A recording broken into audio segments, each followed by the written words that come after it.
जनप्रतिनिधि बना जनता का दुश्मन, इंसाफ बन गया मजाक। घूस की रकम हजम और पीड़ित को किया बेइज्जत। 1 साल से दर दर की ठोकरें, क्या प्रशासन अब भी सोता रहेगा? जमुई जिले के झाझा प्रखंड अंतर्गत पेरगाह पंचायत के सरपंच रमेश बेसरा पर गंभीर भ्रष्टाचार और मनमानी के आरोप लगे हैं। पंचायत के भीखा गांव निवासी चोवो यादव ने सरपंच पर 6,000 रुपए घूस लेने के बावजूद उनके जमीन विवाद का समाधान न करने का आरोप लगाया। इसके उलट सरपंच पर आरोप है कि उन्होंने चोवो यादव को डांट फटकार कर भगा दिया और उनके विरोधियों को संरक्षण दिया।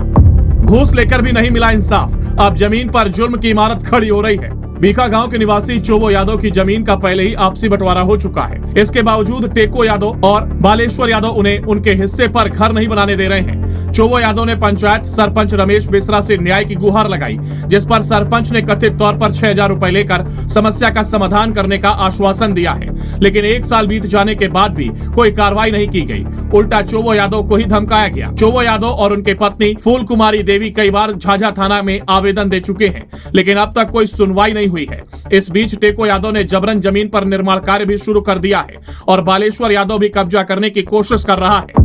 सरपंच की मनमानी से ग्रामीण नाराज। ग्रामीणों का कहना है कि सरपंच रमेश बेसरा अपने पद का दुरुपयोग कर रहे हैं और केवल अपने चहेतों को फायदा पहुंचा रहे हैं। इससे पंचायत में भय और अविश्वास का माहौल है। लोगों ने खुलकर सरपंच के खिलाफ मोर्चा खोल दिया है। क्या नाम है? मेरा नाम है चौहान। घर भीखा पेरगाह पंचायत में घर पड़ता है। हाँ, क्या मामला है आपके साथ? मामला है जगह जमीन का है मामला। रमेश बेसरा ने हमको 6,000 टका ले लिए पहला साल, नहीं फैसला नहीं किया कि भराया जमीन में 4 भी फैसला। क्यों क्या कर रहा है वो कहता नहीं बालेश्वर यादव से पैसा ले लिया और टेको यादव से नहीं बोलना है, कागज पत्र हम देख लें, नहीं मानता है कागज से, कुछ मानिए नहीं देता है। मन करो पार्टी से पैसा लेता है और वो जे कहता है उसी चलता है।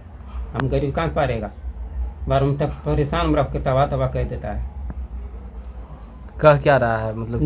नहीं देवे नहीं करेगा तुम्हारा, तुम मन कर है सरपंच पैसा पार्टी ले लेता है, कहते नहीं तुम खेत है ही ना है। तो आपको क्या कर रहा है? हमरा कहता है तो जेल भेज देगा। क्यों? सरपंच किस वजह से? कल कौन है जज भेज बोला तुम बाजे बड़े तुम मन कर है, तुम नहीं पूछता है, कल भेज दिया जेल। जमीन पे क्या कर रहा है वो? जमीन कहता नहीं बल उसको वो पार्टी वाल केस दिया दरखास्त, तुम नहीं आवेगा तो जेल भेज। जमीन किसका है? जमीन हमरा है सर, कागज पत्र हम पेपर से दिखा दिया, सरपंच ने हम पेपर देख लिया है। अब तो ये भी कहा माँ तो हम नहीं जाएगा बराबर। और संजय यादव कौन है? संजय यादव पेरगाह का है, मैं भी देख लिया। कौन है वो? पेरगाह के है। क्या है वो?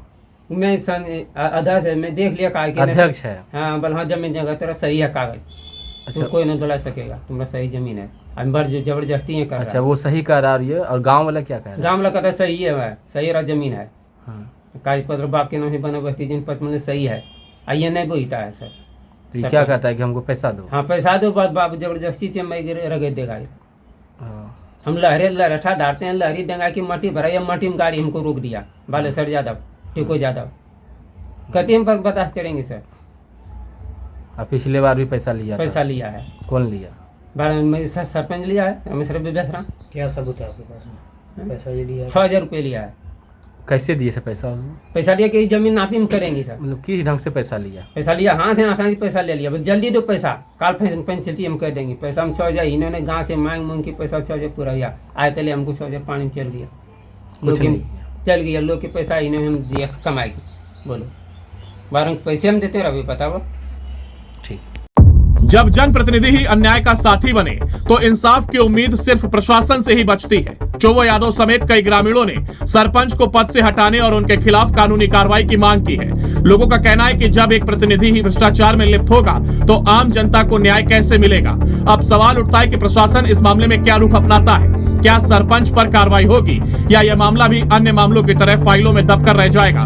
ग्रामीणों की निगाहें अब प्रशासन पर टिकी हैं, जिन्हें उम्मीद है कि उन्हें न्याय जरूर मिलेगा।